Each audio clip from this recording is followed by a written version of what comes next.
Now this is the Yamaha Tracer. It's the latest addition to Yamaha's Torque Sports family. Now it uses the very popular MT-09 Yamaha for its underpinnings. So we reckon Yamaha should probably start a new category called Torque Touring, because this is a touring bike.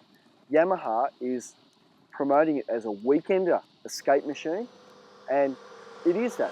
We found it to be a really, really nice motorcycle ride, and better even still, it's less than 15 grand.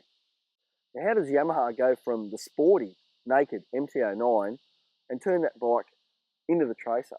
It does use the same engine. It's the 850cc inline 3-cylinder motor. Now it's fuel injected. It's been retuned slightly. It's got 115 horsepower. So when you ride the bike, it's very torquey, and the power is very much suited to this style of motorcycle now. It's got longer travel suspension, and fitting into that sub $15,000 category, well, the suspension's not fully adjustable. It's preload at both ends. You can adjust that, and you can also adjust the rebound damping. Don't expect it to do everything, but the package that Yamaha has put on this bike in the suspension department is quite good. And as I said, it's got longer travel, and it just soaks up the road a lot better. Now, you also get panniers. When you look at the value of this bike, and you bought all these bits and pieces separately, you couldn't come up with 15 grand. Yamaha has really priced this well, and to me, it's a bargain tourer. And some of the other features are, it's got ABS standard, traction control, it's got 3 different power modes, a manually adjustable screen, these handguards as well, and LED headlights, and you can manually adjust the headlights separately even, and that's perfect when you've got some luggage in the back and you've got a pillion on. Of course, the back end squats a bit more. The headlights tend to point upwards, so you can adjust that as well. Yeah, the features a lot of other bikes have as well, but not many bikes under 15 grand have all this. Now, there's lots of room for the rider and pillion on the Tracer, and the rider gets a 2-position adjustable seat. You don't find yourself forced forward like a lot of bikes that have that step pillion seat, and that's a real benefit.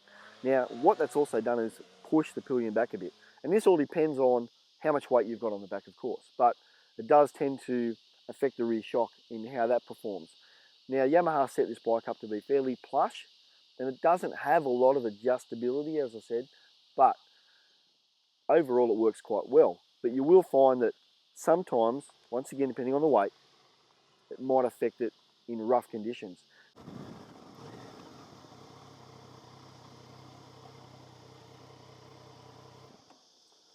Well, you know what?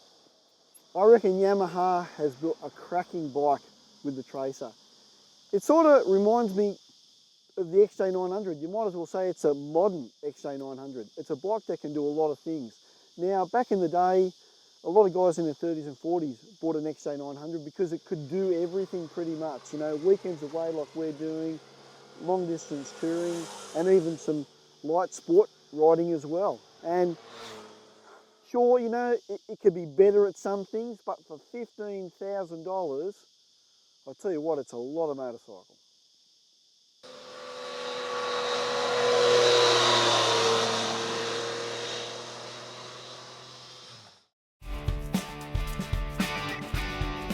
For the April edition, we went to the world launch of the Yamaha YZF R1 and R1M.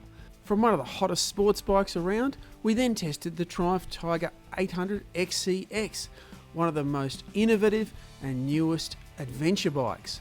We've also been off to Thailand to check the KTM Duke range out and jumped on one of the most exciting new touring bikes, the Victory Magnum.